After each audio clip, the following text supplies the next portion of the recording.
rescued. Police say the vessel was trying to flee from the Coast Guard. The European Union and Turkey have agreed on a joint plan to ensure refugees stay in Turkey. EU leaders say it'll ensure Turkey isn't used as a transit country for refugees heading to Europe. Well, the issue topped the agenda at a summit in Brussels, as Neve Barker now reports.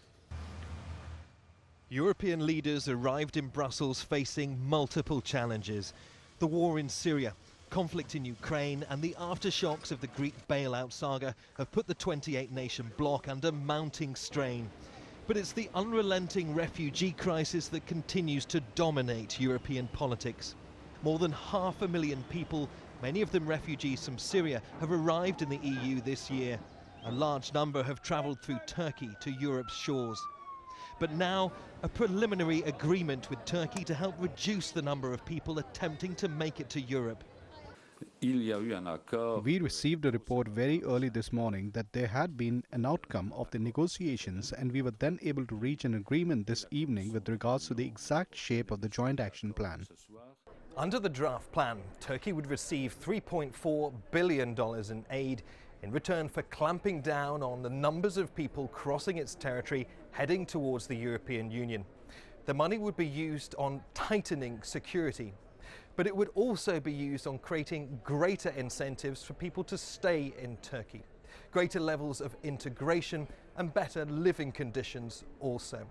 But as well as the money, there's also talk of liberalising visa restrictions on Turkish nationals entering the European Union, conditions not everyone in the EU is prepared to accept, including the French President François Hollande.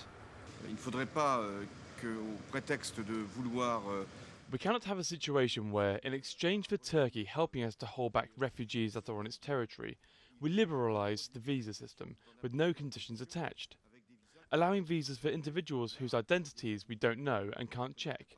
So there will be a process with a lot of conditions attached. It's normal to discuss with the Turks, but France and other countries will pay attention to make sure that conditions are not only set, but also respected. But with Europe under pressure to come up with a lasting solution to the refugee crisis, the EU may have little choice but to concede to Turkey's demands. A willingness to contemplate visa liberalisation reflects a certain level of desperation on the part of a number of member states that they want to just stem the flow of arrivals to the European Union, and they would like Turkey to play a key role because Turkey is, geographically speaking, their best option.